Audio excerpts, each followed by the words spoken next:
Philippines కు తెలంగాణ బియ్యం ఎగుమతులు మొదలయ్యాయి. తొలి విడతగా 12,500 టన్నుల బియ్యాన్ని కాకినాడ పోర్ట్ నుంచి ఫిలిప్పీన్స్ కు పంపించారు. ఈ బియ్యం లోడ్ తో వెళ్తున్న షిప్ ను మంత్రి ఉత్తమ్ కుమార్ రెడ్డి జెండా ఊపి ప్రారంభించారు. ఈ మేరకు ఉదయమే కాకినాడకు చేరుకున్న మంత్రి అక్కడ ఏర్పాట్లను పరిశీలించారు. తెలంగాణలో పండే MTU 1010 రకం బియ్యాన్ని ఫిలిప్పీన్స్ కు ఎగుమతి చేయడానికి రాష్ట్ర ప్రభుత్వం ఆ దేశంతో ఒప్పందం చేసుకుంది. దాదాపు 8 లక్షల టన్నుల బియ్యాన్ని విడతల వారీగా ఆ దేశానికి ఎక్స్పోర్ట్ చేయనున్నారు.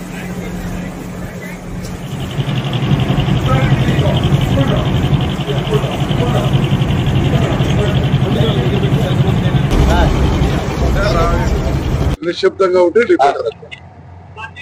తెలంగాణ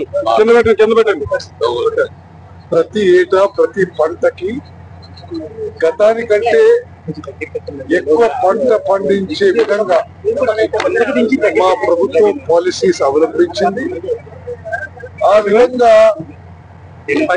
భారతదేశంలోనే తెలంగాణ రాష్ట్రంలో వరి ధాన్యం మరి paddy production highest in the country. మీకు కొన్ని ఫిగర్స్ ఇవ్వాలంటే మొన్న వానాకాలం పంటలో తెలంగాణలో 153 లక్షల మెట్రిక్ టన్నుల వరి ధాన్యం పంట పండింది. ఇప్పుడు యాసంగిలో 122 లక్షల మెట్రిక్ టన్నుల వరి ధాన్యం పండే సూచనలు అవపడుతున్నాయి. అంటే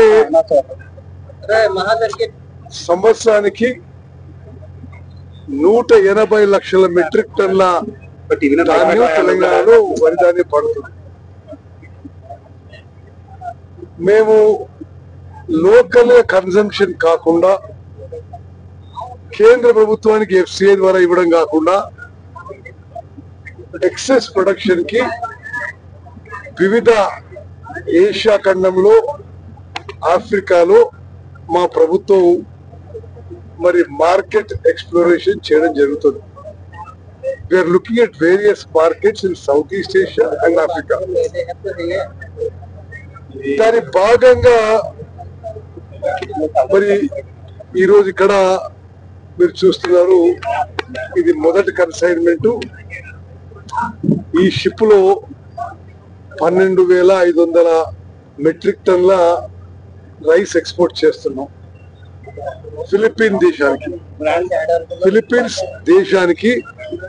ఫిలిప్పీన్స్ దేశానికి తెలంగాణ రాష్ట్రానికి 8 లక్షల మెట్రిక్ టన్నుల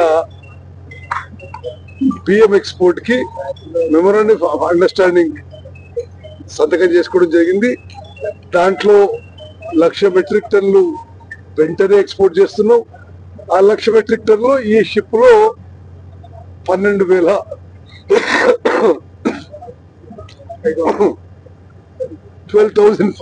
మెట్రిక్ టన్స్ ఈ షిప్ లో పోవడం జరుగుతుంది. అదేవిధంగా ఫిలిప్పీన్స్ దేశ ప్రభుత్వానికి తెలంగాణ రాష్ట్ర ప్రభుత్వానికి అనేక దఫాలుగా చర్చలు జరిపి ఈ ఒప్పందానికి వచ్చిన చెప్పి చేస్తున్నాం. వచ్చి వాళ్ళు రైస్ శాంపుల్స్ చెక్ చేసుకున్నారు. వాళ్ళ క్వాలిటీ టీం తెలంగాణకు వచ్చి మొత్తం వెరీ క్వాలిటీ కంట్రోల్ చేసుకున్నారు. మరి ఈ తెలంగాణ ప్రభుత్వ సివిల్ సప్లైస్ కార్పొరేషన్ ద్వారా ఫిలిప్పీన్స్ ప్రభుత్వంలో వారి సివిల్ సప్లైస్ కార్పొరేషన్ ఈక్వలెంట్ గా ఇది ఎక్స్పోర్ట్ చేయడం జరుగుతుంది.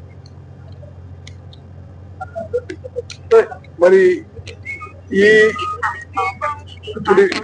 ఈ షిప్ లో ఎక్స్పోర్ట్ అయ్యే ధాన్యం రైస్ బియ్యం 103 మిల్లుల్లో మిల్లింగ్ చేయడం జరిగింది. ఇందులో ఇప్పుడు పోతున్న బియ్యం యొక్క వాల్యూ ధర 45 కోట్లు అని చెప్పి మేము మనం చేస్తున్నా. అంటే మా నిరంతర ప్రక్రియగా తెలంగాణలో రైతులకి మేలు జరగాలనే ఉద్దేశంతో వరి రైతులకి మేము సౌత్ ఈస్ట్ ఏషియాలో ఆఫ్రికాలో అనేక దేశాల్లో మార్కెట్ ఎక్స్ప్లోర్ చేస్తూ దాని భాగంగా ఈ ఎక్స్పోర్ట్ అని చెప్పి నేను మనం చేస్తున్నా. మీరందరూ కూడా ఎంతో శ్రమతో ఈ కవర్ చేసినందుకు మీకు మనస్ఫూర్తిగా ధన్యవాదాలు. అదే విధంగా మేము ఈ మధ్య హైదరాబాద్ లో ఒక ఇంటర్నేషనల్ ఎక్స్పో కూడా చేయడం జరిగింది. మన ఎంబసీస్ ద్వారా కూడా పనిచేస్తున్నాం. నేను కూడా వచ్చే నెల మరి కొన్ని దేశాలు తిరుగుతున్నారు. రిలెంట్లెస్ గా to export Telangana rice. Telangana government under the leadership of chief minister Revanth Reddy we are doing our best. ఎన్ని మెట్రిక్ టన్నులు మీరు 100% ఎక్స్పోర్ట్ చేస్తున్న ఈ రైస్ మొత్తం కూడా తెలంగాణలో పండించారు. సరే ఇది వాళ్ళు అమౌంట్ టెక్నికల్ చెప్పండి. ఎన్ని వేల మెట్రిక్ టన్నులు సార్? ప్రొఫెసర్ అల్దాస్ జానే గారు vice chancellor of Telangana agriculture. చిన్న ప్రశ్న సార్, తీర ప్రాంతాలని తెలంగాణ ఈ విధంగా ఎక్స్పోర్ట్ చేయడం వల్ల తెలంగాణ ప్రభుత్వం ఏ విధంగా భావిస్తుంది? కానీ కళ సాకారం అనుకున్నారు. తప్పనిసరిగా తీర ప్రాంతం లేకపోతే హ్యాండిక్యాప్ కాదు కదా. ఎక్స్పోర్ట్ కి మరి ఆ కంపెనీతో ఒప్పందంలో కాకినాడ పోర్ట్ ఉపయోగించడానికి మేము ఒక ఒప్పందం చేసుకున్నాం. Just one thing I need to do, but with water showing in it.